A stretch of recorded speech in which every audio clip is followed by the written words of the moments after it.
माल सदका पर मुकर्रर था, सदका का जो माल था उसका ढेर लगा था और मुझे हुजूर ने मुकर्रर किया था कि तुमने पहरा देना।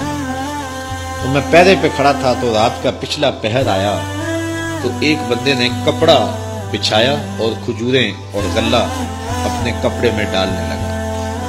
तो मैं चूंकि हुजूर की तरफ से मुकर्रर था, मैं जाके उसको पकड़ लिया। उसने कहा मेरे छोटे छोटे बाल बच्चे हैं, कसीरुल अयाल हूँ, तो मुझे छोड़ दे, मैं मजबूरी की वजह से चोरी कर रहा हूँ, वरना मैं कोई पेशावर चोर तो है नहीं। हजरत अबू हुरैरा फरमाते मुझे तरस आया तो मैंने उसको छोड़ दिया। खैर रात गुजरी, सुबह फजर की नमाज हुई, मैं हुजूर की खिदमत में हाजिर हुआ तो हुजूर को सलाम किया। हुजूर ने मुझे कहा मा फ़अल असीर कल बारिहा, अबू हुरैरा रात वाले चोर का क्या हुआ? तो मैंने अर्ज की हुजूर उसने कहा छोटे छोटे बच्चे हैं, कसीरुल अयाल हूँ, मैं कोई पेशावर चोर नहीं हूँ, मैं तो बड़ा खानदानी आदमी हूँ, मुझे मजबूरी ने मार दिया है और मैं इसलिए चोरी करने लगा हूँ। तो मुझे तरस आया तो मैंने छोड़ दिया। मैंने कहा शरीफ आदमी भी कभी मजबूर हो जाता है। तो हुजूर ने मुस्कुरा के फरमाया झूठा आदमी है और आज फिर आएगा। कहते अगले दिन मैं वैसे भी ताक में रहा तो वो फिर आया और उसने चादर बिछाई और गल्ला डालना शुरू कर दिया। मैंने फिर पकड़ लिया, उसने फिर तरला मिन्नत इतने जोर से किया कि मैंने फिर उसको छोड़ दिया। सुबह गया हुजूर की खिदमत में तो आका करीम ने फरमाया कि वो रात वाले चोर का क्या बना? मैंने कहा हुजूर उसने फिर इतनी मिन्नत की, फरमाया झूठा आदमी है और वो आज फिर आएगा। तो कहते हैं कि अगले दिन वो फिर आया तो मैंने फिर बाजू से पकड़ा तो मैंने कहा आज तो नहीं छोड़ूंगा, आज तो तरले करे मिन्नतें करे पाँव को हाथ लगाए, आज नहीं छोड़ूंगा। उसने कहा अबू हुरैरा मैं एक बात तुझे बताता हूँ, अगर तेरी समझ में आ जाए तो मुझे छोड़ दो।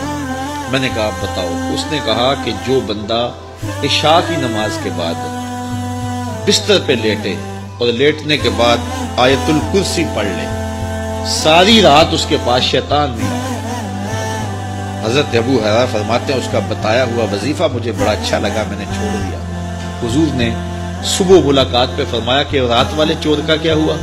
मैंने कहा हुजूर उसने ये वजीफा बताया और मुझे पसंद आ गया, मैंने इसके एवज छोड़ दिया। फरमाया बंदा तो झूठा ही है लेकिन बात सच्ची बता गया। और फिर फरमाया अबू हुरैरा जानते हो वो 3 दिन तुम्हारे पास आने वाला कौन था? कहा अल्लाह व रसूलुहु आलम। फरमाया वो खुद शैतान ही तो था जो 3 दिन आता रहा। तो आयतुल कुर्सी इतनी बरकतों की हामिल जो है वो आयत है। इसको आयतुल कुर्सी इसलिए कहते हैं, इसमें अल्लाह ताला की कुर्सी का जिक्र है, इसलिए कहा गया कुर्सी वाली आयत। ये आयतुल कुर्सी है, ये बच्चे बच्चे को याद होनी चाहिए। और बच्चे डर जाते हों तो इस आयत को पानी पे पढ़ के दम करें, उन्हें पिलाएं, अल्लाह शिफा देगा। सोने से कबल पढ़ें तो सुबह तक शैतान खुद बता गया है कि शैतान नहीं आएगा। और हजरत अबू हुरैरा से यह रिवायत मरवी है ला इकराह फिद्दीन, कोई जबरदस्ती नहीं है दीन में, किसी को जबरदस्ती इस्लाम में दाखिल नहीं किया जाएगा, ये दिलों के सौदे हैं। यहाँ एक गलत फहमी है जिसका इजाला चाहता हूँ। ला इकराह फिद्दीन का कुछ लोगों ने यह तर्जुमा किया जब भी कोई दीनी सबक दिया जाए, कोई हुक्म पर पाबंद करने की कोशिश की जाए, लोग कहते हैं मौलवियां दीन मुश्किल बनाया, अल्लाह तो कहता है ला इकराह फिद्दीन, दीन में कोई मुश्किल नहीं है, कोई तंगी नहीं है। ये इसका माना नहीं है। इसका माना दीन लाने में किसी को मजबूर नहीं किया जाएगा, यानी किसी की गर्दन पे रख के पिस्टल कहा जाएगा पढ़ कलमा वरना गोली मारूंगा, ऐसा नहीं है कि किसी को मजबूर किया जाए। दलाइल दिए जाएंगे, दीन बताया जाएगा, उसकी मर्जी है कबूल करे, उसकी मर्जी है ना कबूल करे। यदि किसी को दीन लाने के बारे में मजबूर नहीं किया जाए।